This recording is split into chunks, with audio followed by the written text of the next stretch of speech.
నమస్తే, KVC news స్వాగతం. ప్రతిక్షణం సామాన్యుడి పక్షం. నేను మీ చలపతి. నేటి వార్త. నేను సైతం ప్రపంచాగ్నికి సమిధినొక్కటి ఆహుతిచ్చాను. నేను సైతం విశ్వవృష్టికి అశ్రువునొకటి ధారపోశాను. నేను సైతం భువన ఘోషకు వెర్రి గొంతుక విచ్చిమ్రోశాను. నేను సైతం ప్రపంచాబ్జపు తెల్లరేకై పల్లవిస్తాను.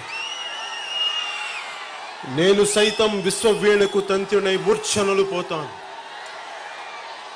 నేను సైతం భవనపు బావుటవనై పైకి లేస్తాను. ఒక అందమైన పోయం అంటే దానికి ఒక గుండె ఉండాలి. అది కన్నీళ్లు కార్చాలి, క్రోధాగ్నులు పుక్కిలించాలి, పీడితుల పక్షం అవలంబించి మనిషి రుణం తీర్చుకోవాలి. బతకడానికి ఒక బురుజై మనిషి విజయానికి జెండా ఎగరాలి. కవి అయినా కళాకారుడైనా నాయకుడైనా సామాన్యుల పక్షాన, పీడితుల పక్షాన, కార్మికుల పక్షాన నిలబడలేనప్పుడు ఆ జన్మ వృధా. మహాప్రస్థానం ద్వారా ప్రపంచానికి ఉద్యమ విద్యుత్తుని దారపోసిన మహాకవి శ్రీశ్రీ గారికి, నా దేశం నా ప్రజలు ద్వారా కష్టాల్లో ఉన్న ప్రజలను చూసి, దౌర్జన్యానికి గురవుతున్న ప్రజలను చూసి, ఈ చెట్లకు పూలెందుకు పోస్తాయి, బుల్లెట్లు ఎందుకు పూయవు అని గర్జించిన శేషేంద్ర గారికి, దార్శనికుడు కవిశ్రేష్ఠుడైన శేషేంద్ర గారికి మనస్ఫూర్తిగా హృదయపూర్వక వందనాలు తెలుపుకుంటూ, ఈ ఉక్కు పరిరక్షణ కోసం నడుం బిగించిన పెద్దలందరితోటి, కార్మిక నాయకులందరితోటి, కార్మికులందరి కోసం ఈరోజు మీ ముందుకు వచ్చాం. నా ఉపన్యాసాన్ని ఆ కవులిద్దరికీ నమస్కారాలు తెలియజేసుకుంటూ ప్రారంభిస్తున్నాను.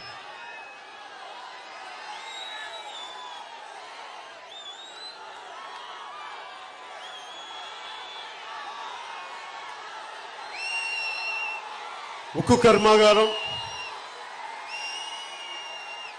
ఒక దేశానికి ఆర్థిక అభివృద్ధికి కానీ, ఇన్ఫ్రాస్ట్రక్చర్కి కానీ ఉక్కు చాలా కీలకమైంది. ఉక్కు కర్మాగారాలు లేకపోతే ఆ దేశం ముందుకెళ్ళదు.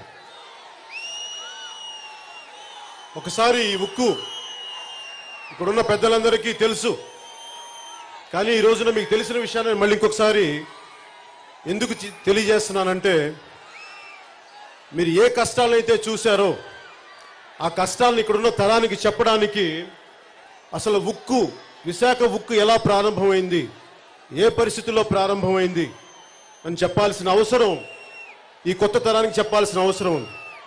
అందుకని మీకు తెలిసిన విషయాన్ని అయినప్పటికీ ఈ కొత్త తరాన్ని చెప్పడానికి నేను ముందుకెళ్తున్నాను.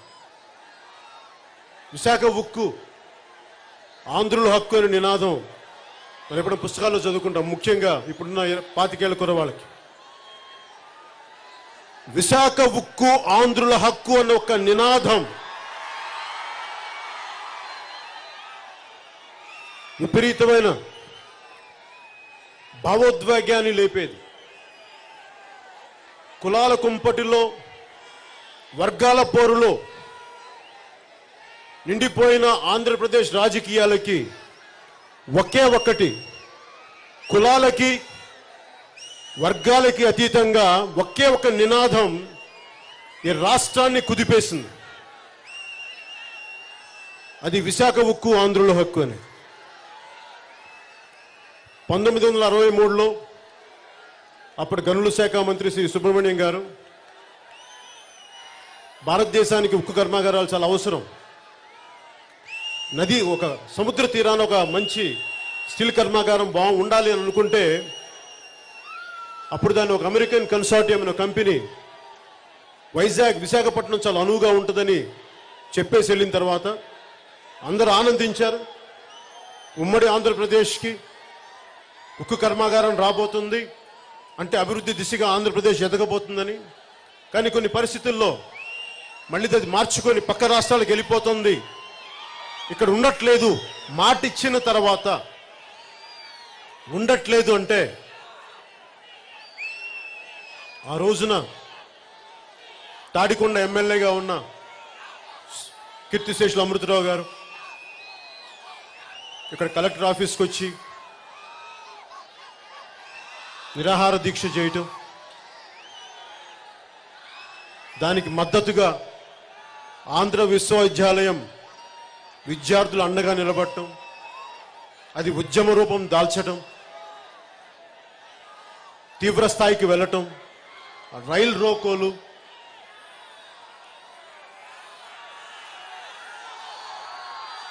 పోలీసుల కాల్పులు, వీటన్నిటి నడుమ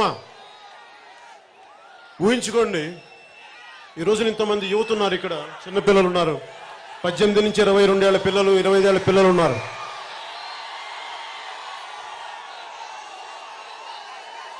వారు ఆ రోజున పోరాటానికి మద్దతుగా వెళ్తే పోలీస్ కాల్పుల్లో 32 మంది నిండు నూరేళ్లు బతకాల్సిన యువకులు చనిపోయారు. పీలేరు నుంచి పలాస దాకా, విశాఖపట్నం నుంచి వరంగల్ దాకా 32 మంది యువకులు బలిదానాలు అయినాయి, చనిపోయారు.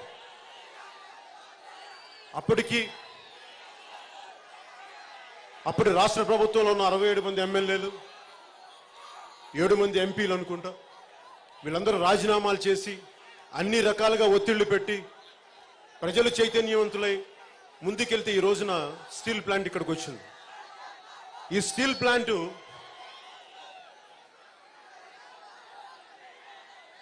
చాలా కష్టాల మీద వచ్చింది. 71లో శంకుస్థాపన జరిగింది.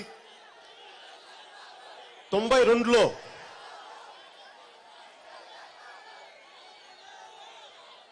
దాదాపు 3 లక్షల టన్నులు కదండి. 72లో 3 లక్షల టన్నుకి ఉత్పత్తి సామర్థ్యం పెంచిన తర్వాత అప్పటి పివి నరసింహారావు గారు ప్రధానమంత్రిగా ఉన్నప్పుడు దీనిని జాతికి అంకితం చేశారు. 2 దశాబ్దాల కాలంలో ఈ స్టీల్ ప్లాంట్,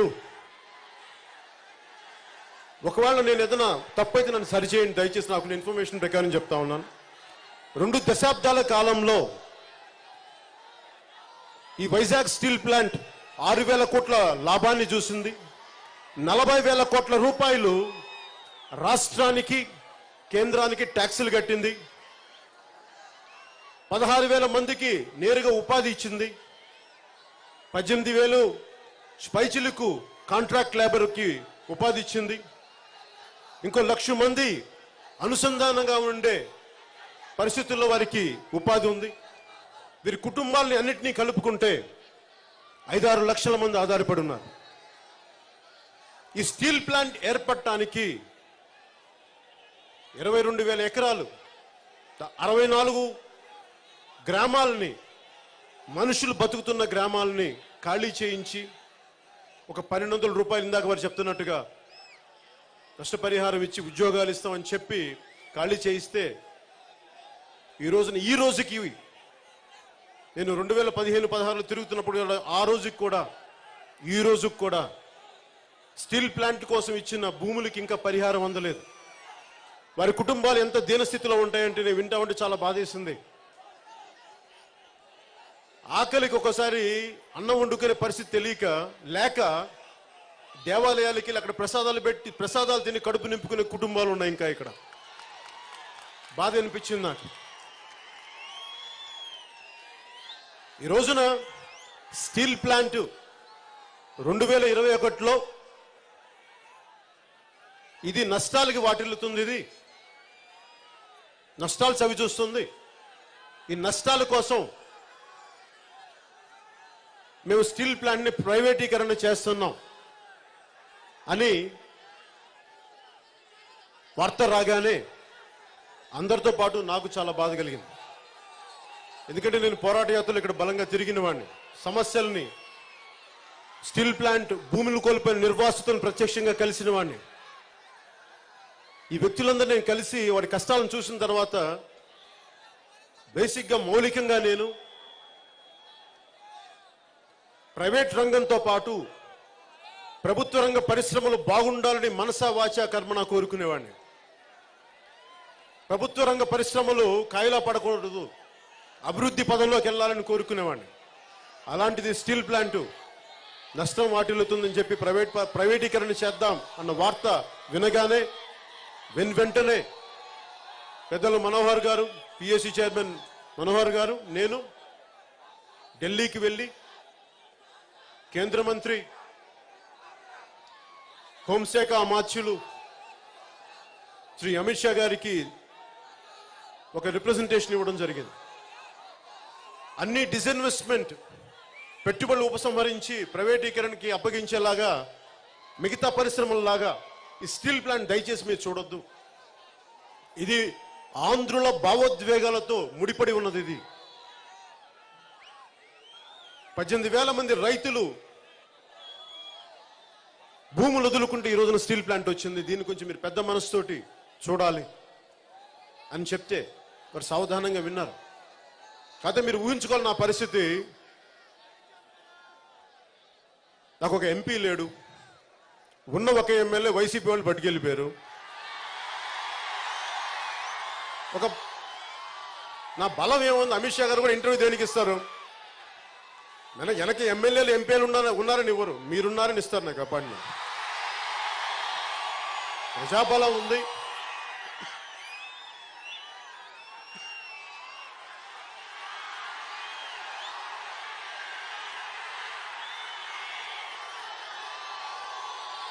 మీరు లేకపోతే నాకు ఎందుకు ఇంటర్వ్యూలు ఇస్తారు? ఒక్క క్షణంలో తీసి గడ్డి పోసలో పక్కన పెట్టరా పెడతా. కానీ నాకు స్వార్థం ఏముంటుంది? భావితరాలు బాగుండాలి. నిన్నటి తరాలు కష్టపడి ఈ రోజున మన చేతుల్లో స్టీల్ ప్లాంట్ పెడితే అది అంజాక్రాంతం అయిపోతుంటే బాధ కలుగుతుంది అందరిలాగే. ఖచ్చితంగా నష్టాలు ఉన్నాయి, నష్టాలు లేవని ఎవరు చెప్పట్లా.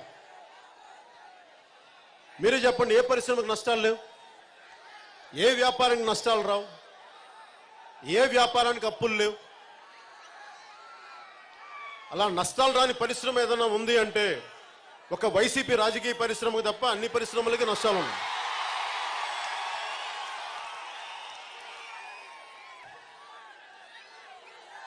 ఒకసారి స్టీల్ ప్లాంట్ నష్టాలు మాట్లాడుకోబోయే ముందు మనకు అర్థం కావాల్సింది పబ్లిక్ సెక్టార్ యూనిట్స్. దీనికి ఎవరుస్తారు? Public sector units. ఈ పబ్లిక్ సెక్టార్ యూనిట్స్ పంచవర్ష ప్రణాళిక కోసం, ఆర్థిక అభివృద్ధి కోసం, దేశ ఆర్థిక అభివృద్ధి కోసం, ఎక్కువ మందికి ఉపాధి కల్పించే అవకాశాల కోసం ప్రారంభించిన ఈ పబ్లిక్ సెక్టార్ యూనిట్స్.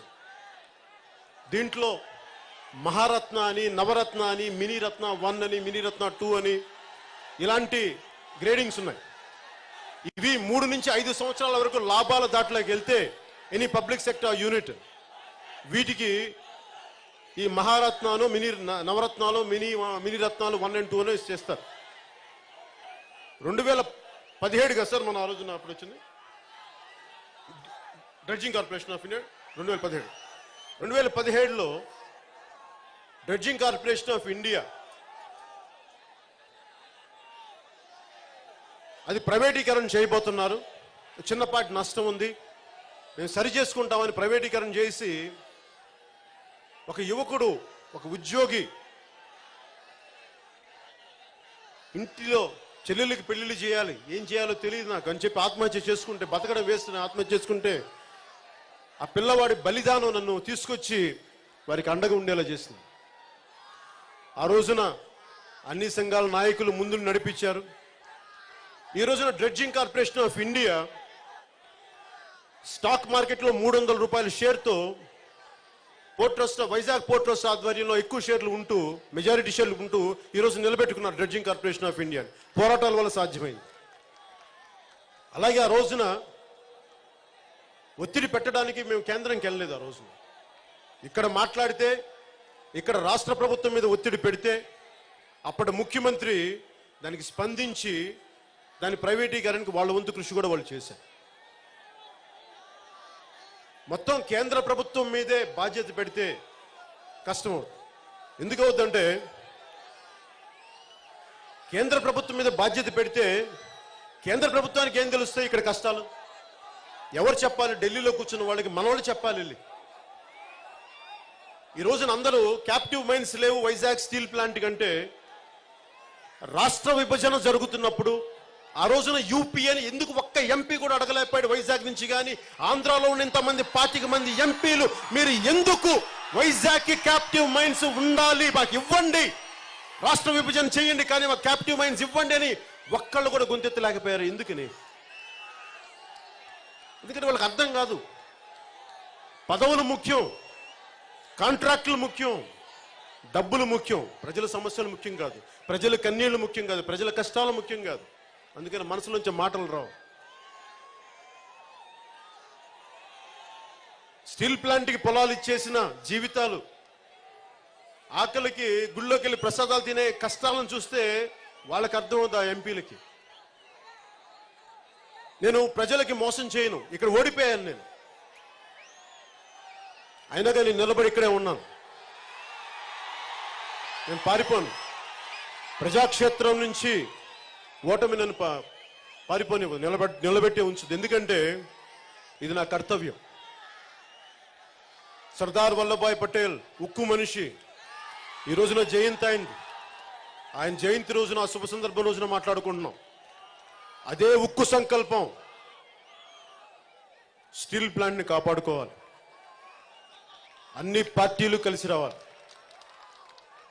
ఒక్కళ్ళు కాదు, ఇది అన్ని పార్టీలు కలిసి రావాలి. ఆంధ్ర వాళ్ళకి ఎప్పుడు మా వర్గం మా కులం అని ఒక దరిద్రం ఉంటుంది. మనకి మనందరం ఒకటి అన్న సదుద్దేశం ఎప్పుడు ఉండదు. మావాడు కాదు మీవాడు, ఇట్లాగా దీంట్లో మనం నష్టపోతున్నాం, ప్రజలు నష్టపోతున్నారు, భావితరాలు నష్టపోతూ ఉన్నారు. నేను ఎంత ఆపగలనో నాకు తెలియదు, కానీ మీ భవిష్యత్తు కోసం, మీకు కనీసం నాకు జీవం ఉండగా ఒక 25 సంవత్సరాల భవిష్యత్తు కోసం నేను మీకోసం పోరాటం చేయాలని నిర్ణయించుకున్నాను. నేను ఈ పిఎస్యూస్ ఇందాక మాట్లాడుకున్నట్టుగా ఒక 10 పాయింట్స్ మీద ఉంటుంది. Skilled work force, effective management, మంచి R&D ఉండాలి, టెక్నాలజీని ఉపయోగించుకునే మార్గాలు ఎత్తుక్కోవాలి, అలాగే డిస్రప్టివ్ టెక్నాలజీస్ని వాడుకోవడం తెలియాలి. డిస్రప్టివ్ టెక్నాలజీని సడన్గా ఇంటర్నెట్ వచ్చి కొత్త విధి విధానాలు పాడు చేసేస్తే మళ్ళీ దానికి ఎలా అలవర్చుకోవాలి మళ్ళీ మనం. అలాగే ఒక పబ్లిక్ సెక్టర్ యూనిట్ పూర్తి సామర్థ్యాన్ని ఉపయోగించుకునే స్థాయిలో ఉండాలి. అలాగే డబ్బులు మిగిలితే వేరే సంస్థల్లో పెట్టుబడులు పెట్టి ఒకవేళ ఇక్కడ ఈ సంస్థకి నష్టాలు వస్తే దాన్ని కాపాడుకునే పరిస్థితిలో ఉండాలి.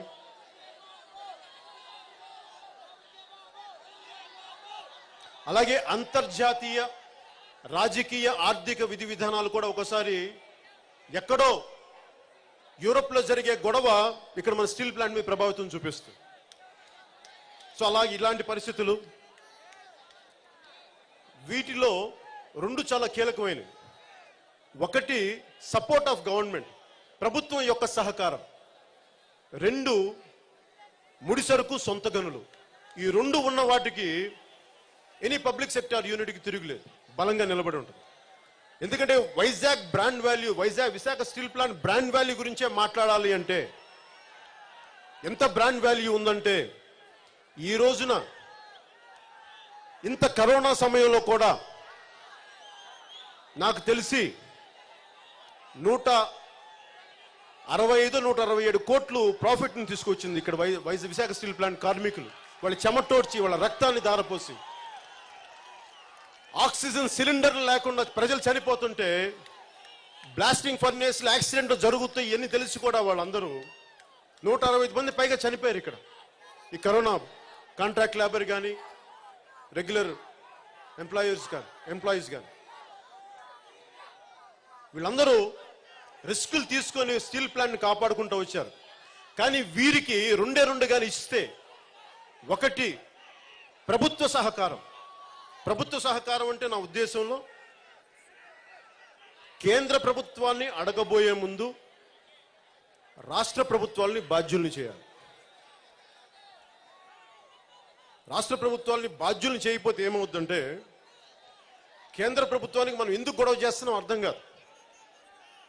ఢిల్లీలో కూర్చున్న పెద్ద స్థాయి నాయకులందరికీ కూడా అర్థం కాని విషయం ఏమవుతుందంటే, రాష్ట్ర విభజన జరిగినప్పుడు కూడా మీ ఎంపీలు ఏం మాట్లాడరా మా దగ్గర, మాకు నష్టం వస్తుంది, మీ ఎంపీలు ఏం మాట్లాడరు.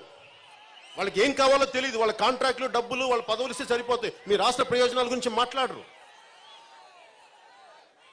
అలాగే ఏ రోజున కూడా మీ ఎంపీలు నోరు తెరిచి మీ ప్రజా సమస్యల గురించి చెప్పకపోతే, నిలబడకపోతే, పోరాటం చెయ్యకపోతే మాకు ఎలా తెలుస్తుంది? మీ వాళ్ళు మాట్లాడరు. అందుకని మేమేం చేస్తాం?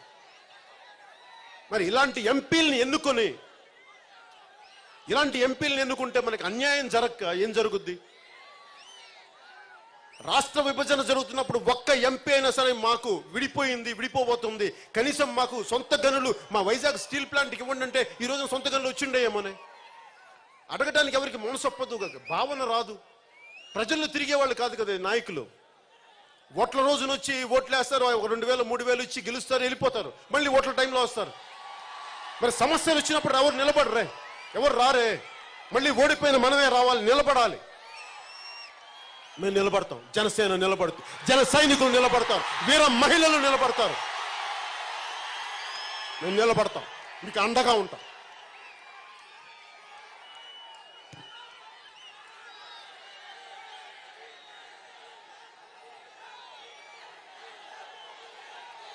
ఇందాక పెద్దలు మాట్లాడుతూ ప్రతి పరిశ్రమకి, ప్రతి స్టీల్ పరిశ్రమకి గనులు ఉన్నాయి. ప్రతి స్టీల్ పరిశ్రమకి ఉదాహరణకి టాటా స్టీల్ ఉంది. టాటా స్టీల్కి జార్ఖండ్లోను, ఒరిస్సాలోను వారికి సొంత గనులు ఉన్నాయి. స్టీల్ అథారిటీ ఆఫ్ ఇండియా లిమిటెడ్కి మధ్యప్రదేశ్లో, ఛత్తీస్గఢ్లో, ఒరిస్సా, వెస్ట్ బెంగాల్, కర్ణాటకలో కూడా సొంత గనులు ఉన్నాయి. ఎంత ఎక్కువ ఉన్నాయంటే స్టీల్ అథారిటీ ఆఫ్ ఇండియాకి 70 మిలియన్ టన్నులు అధికంగా ఇనుప ఖనిజం ఉంటుంది. దాన్ని ఏం చేయాలో తెలియక ఒకసారి సర్ప్లస్ అమ్మేయని చెప్తా ఉంటారు. అలాంటిది మనకి కనీసం ఒక్క ఎంపీ వెళ్ళి, 22 మంది వైసీపీ ఎంపీలను మీరు ఒక్కరు వెళ్ళి కూడా ప్రభుత్వాన్ని, కేంద్ర ప్రభుత్వాన్ని మాకు ఆ సర్ప్లస్ ని, మా ఉన్న గనుల్ని మాకు ఇవ్వండి, మేము వాడుకుంటాం, మా స్టీల్ ప్లాంట్ కాపాడుకుంటామని మీరు ఎందుకు నోరు తెరవరు వైసీపీ ఎంపీలు? మీరు పార్లమెంట్కి వెళ్తుంది కబుర్లు చెప్పుకోవడానికి, కాఫీలు తాగడానికి. మీరు వెళ్ళేది పార్లమెంట్కి.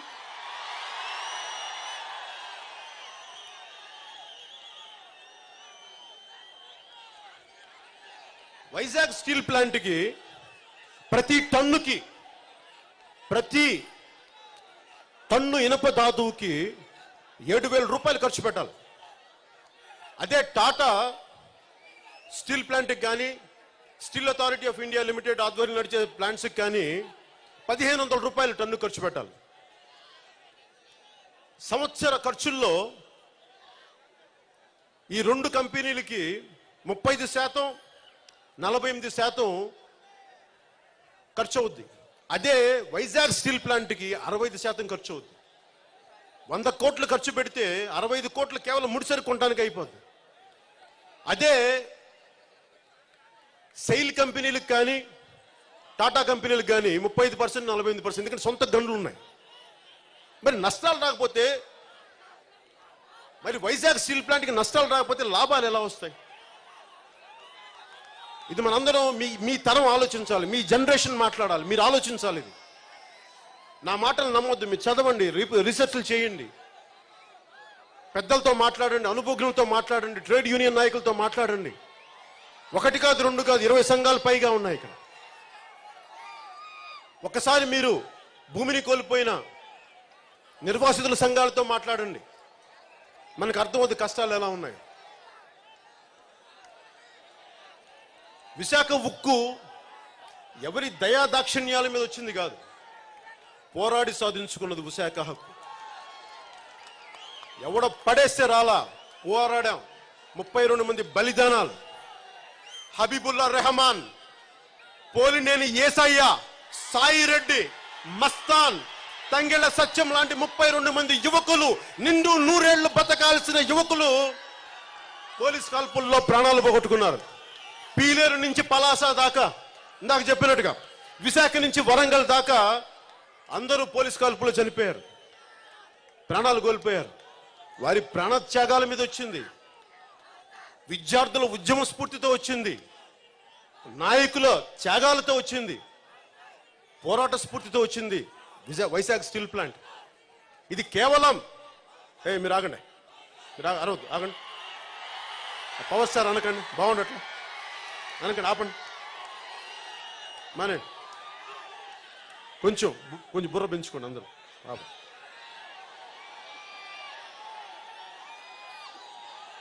వైజాగ్ స్టీల్ ప్లాంట్ ఇది మేము పోరాడి సాధించుకున్నది, ఆత్మగౌరవంతో సాధించుకుంది, బలిదానాలతో సాధించుకుంది. ఎవడో పడేస్తే వచ్చింది కాదు ఇది. ఇది ఆంధ్రుల ఆత్మగౌరవం.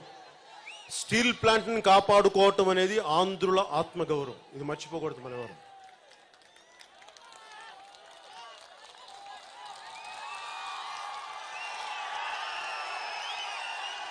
ఆత్మగౌరవం లేని బతుకు చచ్చిపోవడం బెటర్ కదా, అందుకని ఆత్మగౌరవం చాలా ముఖ్యం. కొంతమంది డబ్బులు పడేసి ఆత్మగౌరవం అమ్మేసుకుంటారు, మనకు అవసరం లేదు. మన ఆంధ్రులో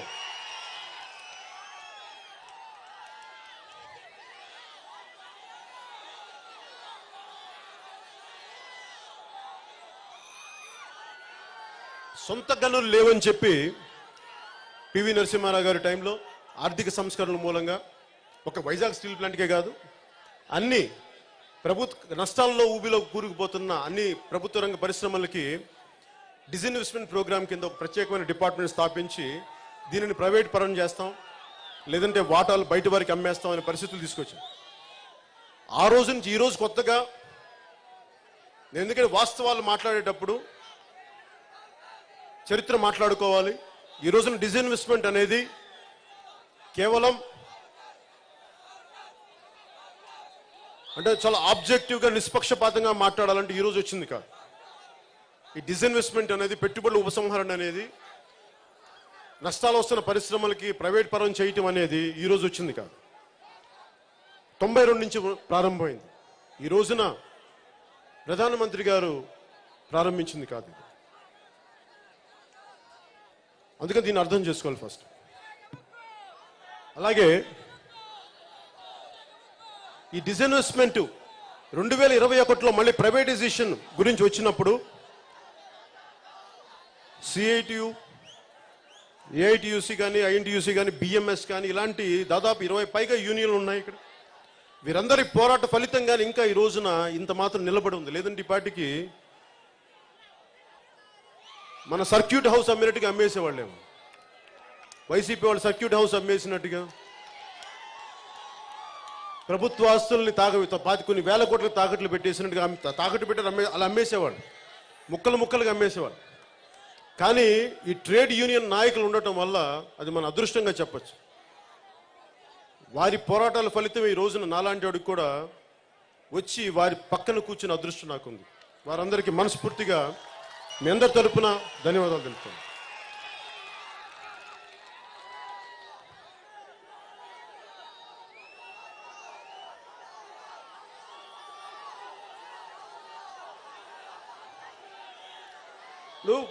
నేను ఏదైనా మాట్లాడదామంటే అందరూ బాధ్యత నా మీద పెడతారు, నువ్వు మాట్లాడాలి, విశాఖ ఉక్కు ప్లాంట్కి మళ్ళీ వచ్చి నువ్వే మాట్లాడితే నేను ఖచ్చితంగా మాట్లాడతాను. నేను పారిపోయే వ్యక్తిని సమస్య అసలు పారిపోయి నిలబడతాను. దెబ్బ పడే కొద్దీ బలపడిపోతాను తప్ప అసలు పారిపోను. ఓటమి వచ్చే కొద్దీ బలపడతాను. ఎందుకంటే నాకు ఎలా పారిపోవాలో తెలియదు కనుక. ముందడుగు వేయటమే తెలుసా, వెనకడుగు వేయటం తెలియని వాడిని. సో నేను ఈ బాధ్యత తీసుకోవడానికి నాకు ఇబ్బంది లేదు. కానీ సమస్య ఏంటంటే నేను స్పెషల్ కేటగిరీ స్టేటస్ కోసం రాష్ట్ర విభజన జరిగిన తర్వాత అరవకండి నీకేనా అరవకండి, వస్తుంది. సభా సంస్కారం లేదా మీకు? సభా సంస్కారం లేదా? దేని గురించి మాట్లాడుతున్నాం? చచ్చిపోయారు మనుషుల బుద్ధి రాదా మీకు? ఎలా నవ్వు వస్తుంది నీకు మనుషులు చచ్చిపోతా ఉంటే? అబ్బా, స్పెషల్ కేటగిరీ స్టేటస్ కోసం నేను పోరాటం చేసి బయటకు వచ్చి అన్ని జిల్లాలు తిరుగుతున్నప్పుడు నాకేమైనా సరదా? నా రోడ్ల మీదకి వచ్చి మాట్లాడటం, తిట్టడం నాకేం సరదా కాదు. అరే, మీ అందరి భావితరాల భవిష్యత్తు బాగుండాలని కదా నేను వచ్చేది. నాకేమన్నా డబ్బులు తక్కువ, పేరు తక్కువ, లేదంటే నాకు అభిమానం తక్కువ నేను రావడానికి? లేదా మీ గుండెల్లో ఉన్న పదవుల కంటే ఈ పదవులు ఎక్కువ నాకు? ఒక భగత్ సింగ్ స్ఫూర్తి, ఒక పటేల్ స్ఫూర్తి, ఒక అంబేద్కర్ స్ఫూర్తి, ఒక దామోదరం సంజీవయ్య గారి స్ఫూర్తి. అరే, అలాంటి మహానుభావులను చూసి మనం ఎంతో కొంత చేయాలి. కేవలం మన కోసం పడకూడదు, జీవితం కాదు, అందరి కోసం బతకాలన్న సదుద్దేశమే కదా రాజకీయాలు తీసుకొచ్చింది. మరి నేను వచ్చి పోరాటం చేస్తున్నప్పుడు ఆ రోజున ఎవరు నిలబడలేదు నాకు. అందరు నన్ను ఒంటరివాణి చేసి వదిలేశారు, నన్ను, నా జన సైనికుల్ని, మా ఆడపడుచులను. ఒక్క పార్టీ నిలబడలేదే. నిండుకుండా తీసుకొచ్చి వెళ్తుంటే తూట్లు పడిచే వాళ్ళని మొత్తం కారిపోయింది. ఆఖరికి నేను కేంద్ర ప్రభుత్వానికి శత్రువుని అయిపోయాను. నన్ను అందరూ ఒంటరివాణి చేశారే. ఈ రోజున స్టీల్ ప్లాంట్ కోసం నిలబడి పోరాటం చేద్దాం, నాకు అదే భయం ఉంది. ఇంకా నిలబడతారా? మీరు నిలబడి చూపించండి, నేను మీ వెనక నిలబడతాను. నేను ఒక్కడే కాదు ఈసారి, నేను ఒక్కడే నిలబడి సార్, మీరు అందరు నిలబడాలి. నా ఒక్కడి సమస్య కాదు, ఉద్దానం సమస్య నా ఒక్కడిదా? నా ఇంట్లో వాళ్ళ ఉద్దానం వాళ్ళు గత నా మనుషులు, నా వాళ్ళు అనుకుంటా. నాకు మా తల్లికి పుట్టలేదేమో, నా తమ్ముళ్ళు, నా అక్కలు, నా చెల్లెళ్ళు ఉద్దానంలో ఉన్నవాళ్ళు. స్టీల్ ప్లాంట్ కార్మికులు ఒక తల్లికి పుట్టలేదేమో, నా అన్నదమ్ములు, నా అక్క చెల్లెళ్ళు అనుకుంటారు. అందుకని వస్తాం. అలాగే పార్టీలకు అతీతంగా అందరూ రావాలి స్టీల్ ప్లాంట్ కోసం.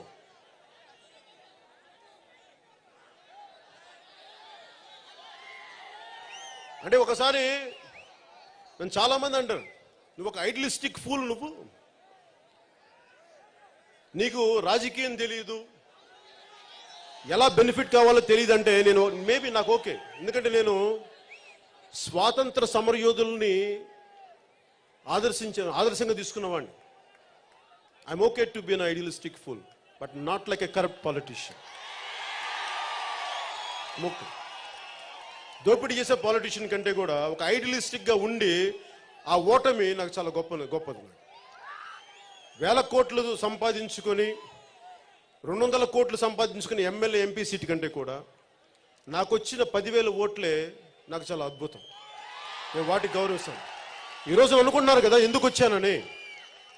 నేను ఓట్లు వెయ్యని వాళ్ళ కోసం రాలా, ఓట్లు వేసిన వాళ్ళ కోసం వచ్చాను. అందుకు వచ్చాను ఈరోజు.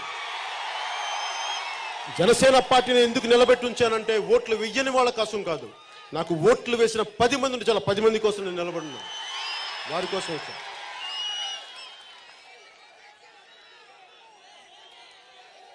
మాట్లాడితే వైసీపీ నాయకులు కానీ అప్పుడున్న టీడీపీ కానీ కేంద్రం మా మాట ఏందండి, మా మాట ఏందండి అంటారు. అంటే మీ కాంట్రాక్టులకి మాటలు ఉంటాయండి కేంద్ర ప్రభుత్వం? మీకు ఏదైనా పదవులు కావాలంటే మాట్లాడుతుందండి కేంద్ర ప్రభుత్వం? మీకు ఏదైనా ఈ బెయిల్ రావాలంటే కేంద్ర ప్రభుత్వం కావాలండి? నేను ఒక ఎంపీ ఎమ్మెల్యే, నేను నా మాట హోంశాఖ మంత్రి, కేంద్ర హోంశాఖ మంత్రి ఆయన సావధానంగా వింటే మీ 22 మంది ఎంపీలున్న వైసీపీ మాట వాళ్ళు ఎందుకు వినరు? ఎందుకు వింటారు?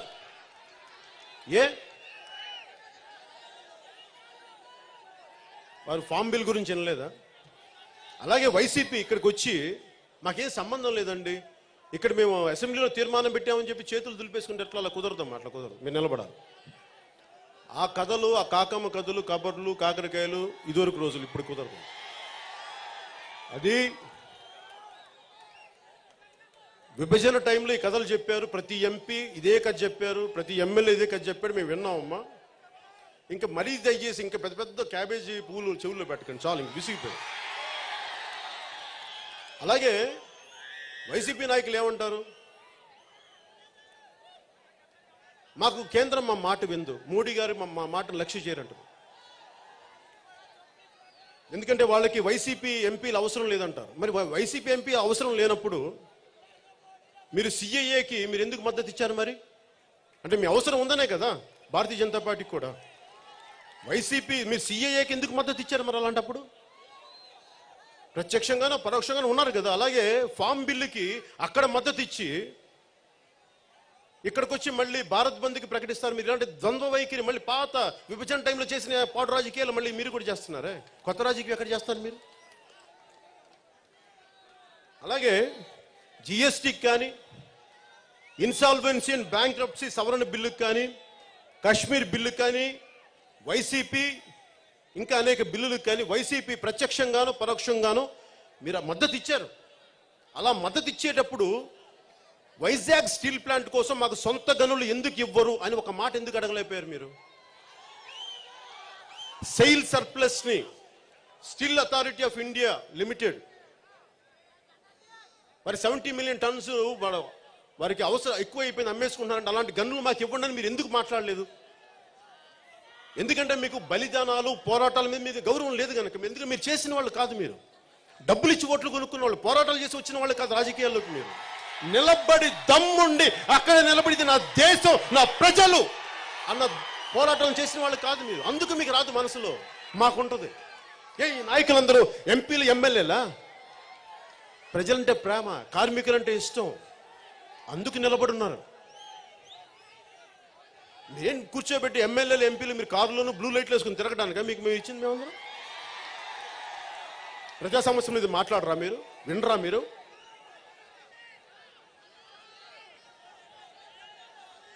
మీకు తెలిసిందల్లా కాంట్రాక్టులు, పదవులు, డబ్బులతో పాటు ప్రజలు తాగే సారా డబ్బులు, వాళ్ళ సారో కథలే మిమ్మల్ని ముందుకు తీసుకెళ్తాం. అంతేగాని నిజంగా మీ కష్టాలు తెలియదు మీకు.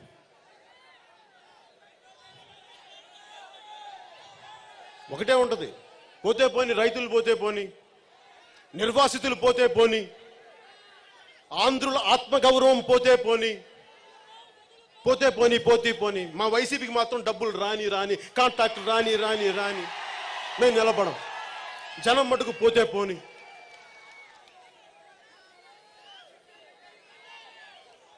ఏదన్నా అంటే మీరందరూ ఏమంటారు? వచ్చేసాం, మేము లేఖలు ఇచ్చామంటారు. ఏంటి లేఖలు? ఎన్నిసార్లు ఇస్తారా లేఖలు? లేఖలు కొత్త మాకు? విభజన టైంలో మీ లేఖల కథలు చూడలేదా? లేఖల రాజకీయాలు మేము చూడలేదా? ఏదన్నా అంటే మీరు మోడీ గారికి, మా భారతీయ జనతా పార్టీకి మా అవసరం లేదంటారే, వారంటే మాకు భయం అంటారే. మరి అలాంటప్పుడు రాజ్యసభ చైర్మన్ మీద మీరు అభాండాలు వేశారు ఆ రోజున. ఆ ధైర్యం ఎక్కడి నుంచి వచ్చింది మీకు? సిజేఏ బోబ్డే గారికి మీరు లేఖలు కూడా రాశారే, ఒక వ్యక్తిని మీరు సిజేఐ చేయకూడదని. వాటికి ధైర్యం అంటే మీరు వ్యవస్థలతోటి, కీలకమైన వ్యవస్థల్లో పదవుల్లో ఉన్న వ్యక్తులతో గొడవ పెట్టుకునే ధైర్యం మీకు ఉంది. మీకు వైసీపీ నాయకులకు ధైర్యం ఉంది. కానీ వైసీపీ స్టీల్ ప్లాంట్కి అడిగే దమ్ము ధైర్యం మటుకు మీకు లేదు. ఎందుకంటే మీకు లోపల ప్రేమ లేదు ప్రజల మీద. అందుకని మరి దీనికి ఏం చేయాలి? మరి దీనికి వారి చేత పని చేయించాలో చూడాలి మనం. వారు ఫిబ్రవరి 6 నుంచి సెప్టెంబర్ 12 దాకా వాళ్ళు చేసిన లిస్టు తీస్తే, మేము స్టీల్ ప్లాంట్ కోసం లేఖలు రాశాం, మేము ఉద్యమం అంటే ఉక్కు సొంత ఉక్కు గనులేమని చెప్పి లేఖలు రాశాం, ఎంపీల ద్వారా మెమరాండం ఇచ్చాం, తీర్మానాలు చేశాం, అసెంబ్లీలో వినతి పత్రాలు ఇచ్చాం, అసీల్ మెట్ట నుంచి పాత గాజువాక దాకా పాదయాత్రలు చేశాం. ఇంకా కోపం వస్తే మేము మహాపాదయాత్రలు కూడా చేస్తామని స్టేట్మెంట్ కూడా ఇచ్చారు. ఉద్యమిస్తాం, పోరాడతాం, అవసరమైతే ఎంపీలందరూ రాజీనామాలు చేస్తామని చెప్పారు. మరి ఎందుకే ఏం చేయలేదు మీరు? మీ భీమిలి ఎమ్మెల్యే ఉన్నారు కదా, ఆయన కేంద్రానికి వ్యతిరేకంగా నేను ఉద్యమిస్తానని చెప్పి చాలా ఊగిపై స్వరంతో చెప్పారు. మరి ఆయన మరి ఎవరు ఉద్యమించట్లేదండి మీరు?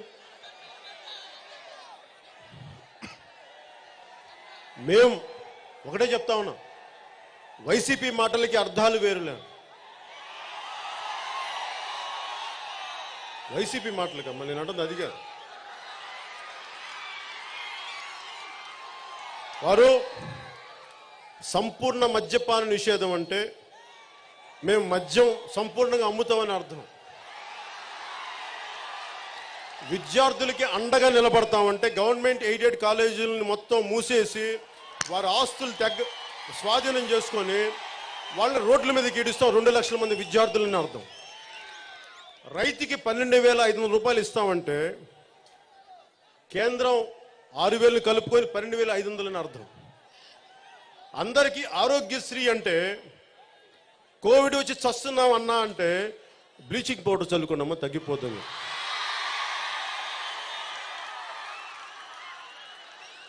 ఫీజులు మేమే కడతామంటే విద్యా సంవత్సరం స్టార్ట్ అయింది కట్టండి అంటే వారిని కొడతామని చెప్పడం. అంటే ఇది అంటే వైసీపీ చెప్పే మాటలకి. అలాగే జాబ్ క్యాలెండర్ కోసం మీరందరూ ఓట్లేశారు కదా మొత్తం వైసీపీకి, ఇంకోసారి కూడా వేయండి బాగుంటుంది.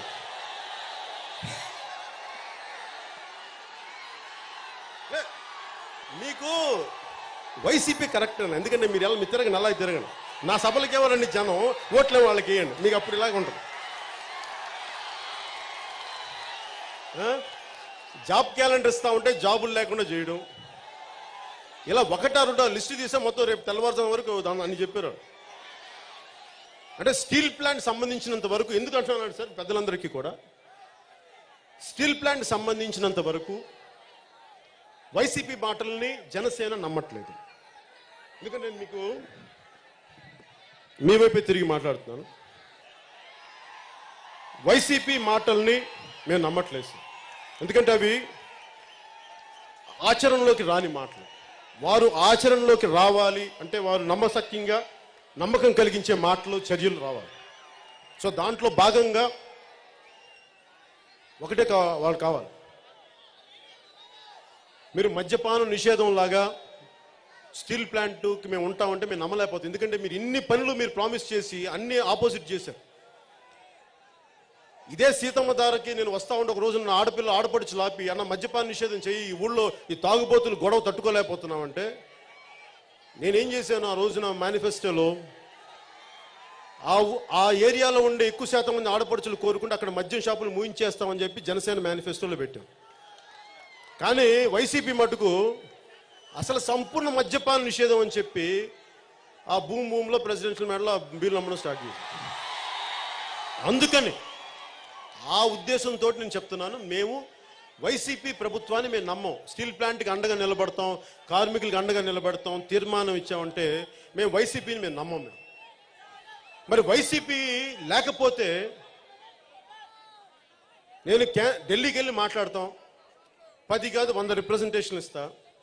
కానీ చట్టసభల్లో మీరు ఎంపవర్ చేసిన, మీరు బలపరిచిన, మీరు ఓట్లేసిన వ్యక్తులు మాట్లాడకపోతే నాలాంటి ఎంత మాట్లాడినా నేను బలహీనుణ్ణి.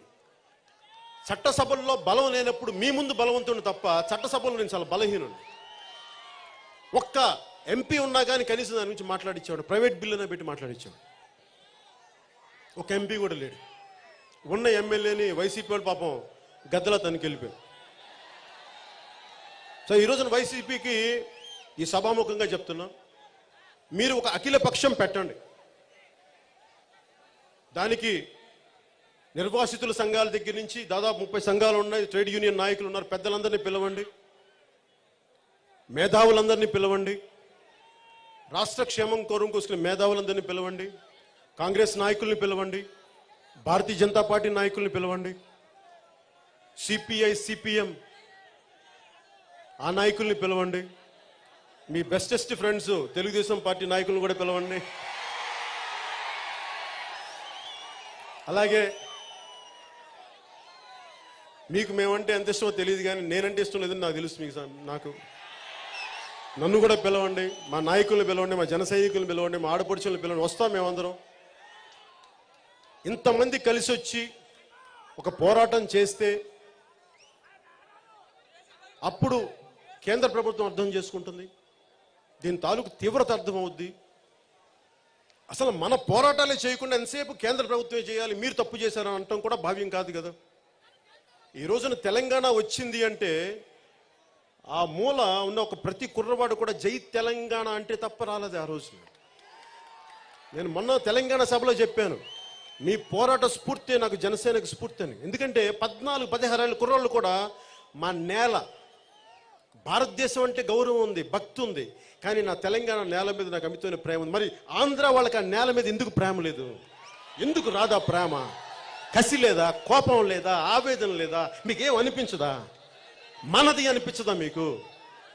అలా అనిపించకపోతే నాలాంటి వాడు పోరాటం చేస్తే భుజాలు ఉంగిపోయి వాడు బొట్టకోవలో పడతాడు తప్ప, మీకు కోపం లేని సమాజంలో నాలాంటి వాడు ఎన్ని అరుపులు అరిచినా ఏమీ చేయలేడు. నేను ఒకటే వెయిట్ చేస్తాను, మీకు కోపం వచ్చే వరకు నేను వెయిట్ చేస్తాను. మీకు కోపం వచ్చిన రోజు నన్ను పిలవండి, ఎందుకు నన్ను చెప్తాను. అలాగే వైసీపీ నాయకులకు కూడా ఈ వైజాగ్ ఈ స్టీల్ ప్లాంట్ ప్రాంగణం నుంచి చెప్తా ఉన్నాను, మీరు అఖిల పక్షం పిలవాలి. మీరు అఖిల పక్షం పిలవకపోతే మీరు 48 గంటలు టైం ఇస్తున్నాం. సార్ మీరు చెప్పండి, అఖిల పక్షం ఉండాలంటారా? ఒకసారి చేతులు ఎత్తండి సార్ అందరికీ. బాబు అందరు చేతులు ఎత్తాలి, మీరు మొహమాట పడతారు, చేతులు ఎత్తండి. అఖిల పక్షం కావాలి, అందరు చేతులు ఎత్తండి. స్టీల్ ప్లాంట్ని కాపాడుకోవాలంటే అఖిల పక్షం రావాలి, అఖిల పక్షం ఏర్పాటు చేయాలి వైసీపీ ప్రభుత్వం. అందుకని చెప్తా ఉన్నాం సార్, మీ అనుభవజ్ఞులు 48 గంటలు టైం ఇద్దామా? అట్లీస్ట్ అఖిల పక్షం పిలవడానికి మీరు చెప్పాలి. 48 అవర్స్, 2 రోజుల, ఇంకొంచెం ఎక్కువ.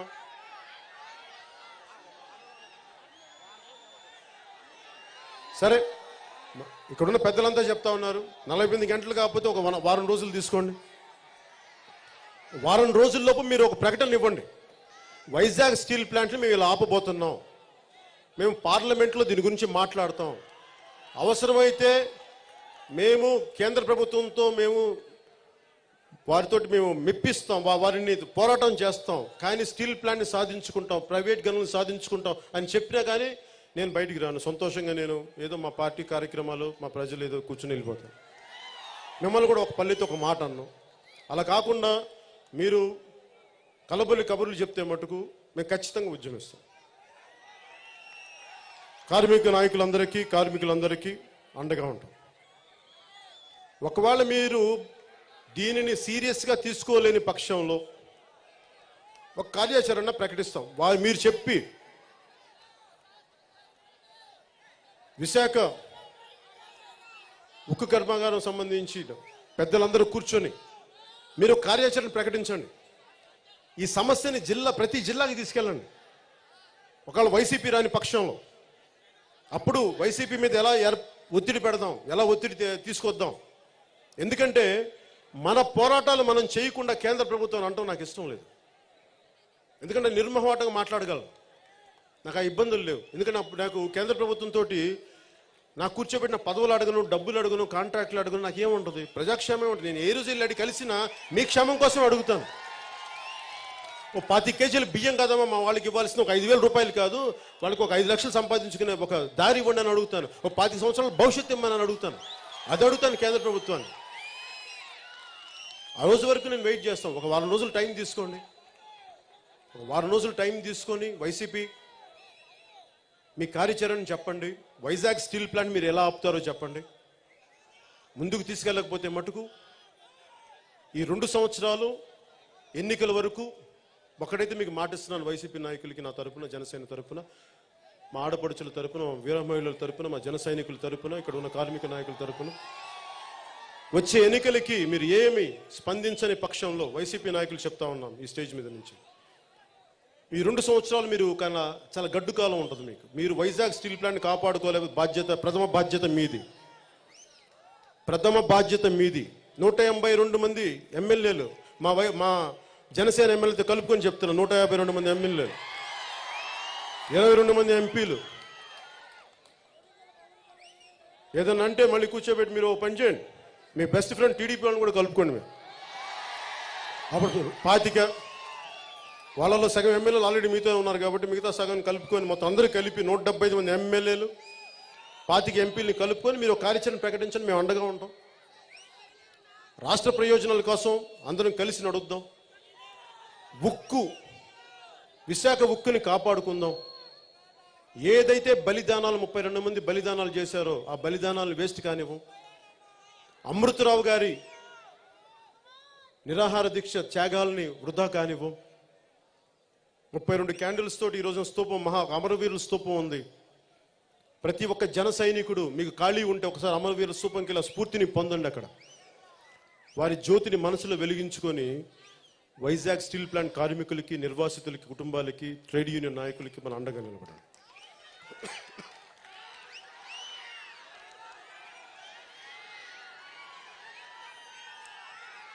సరే, ముగింపు వాక్యాలుగా ఒకటి కోరుకుంటాను. నేను ఆంధ్ర వాళ్ళగా నాకు దేశభక్తి ఎక్కువ. నేను ఎప్పుడు జై హింద్ అంట, భారత్ మాతాకి జయం. కానీ ఈ రోజున నాకు 1972లో జయాంధ్ర ఉద్యమానికి కానీ దానికి ముందు విశాఖ ఉక్కు సాధించడానికి 2 స్లోగన్స్ ఉన్నాయి. ఒకటి విశాఖ ఉక్కు ఆంధ్రుల హక్కు, రెండోది జై ఆంధ్ర జై జై ఆంధ్ర. ఎందుకని చెప్తున్నానంటే భారతదేశం మీద ప్రేమ లేక కాదు, ఏదైతే నేల అన్నం పెట్టిందో ఆ నేల గౌరవం ఇవ్వడానికి కూడా చెప్పాలి. ఎందుకంటే ఈ 2 స్లోగన్స్ లేకపోతే మనం కులాలుగా వర్గాలుగా విడిపోతూ ఉంటాం. ఎవరి ఓట్లు వాళ్ళు వేసుకోండి, వచ్చే ఎన్నికల్లో నాకు ఇబ్బంది లేదు. కానీ ప్రజా సమస్యల మీద మనందరం గొంతు, తెలుగువాడి గొంతు, ఆంధ్రవాడి గొంతు అవ్వాలి. అవసరం వచ్చినప్పుడు తెలంగాణ, మనం తెలుగువాడు ఎక్కడున్నా ఏకం కావాలి. మన రాష్ట్ర ప్రయోజనాలకు అవసరమైనప్పుడు ఇది ఆంధ్ర గొంతు అవ్వాలి. ఒకసారి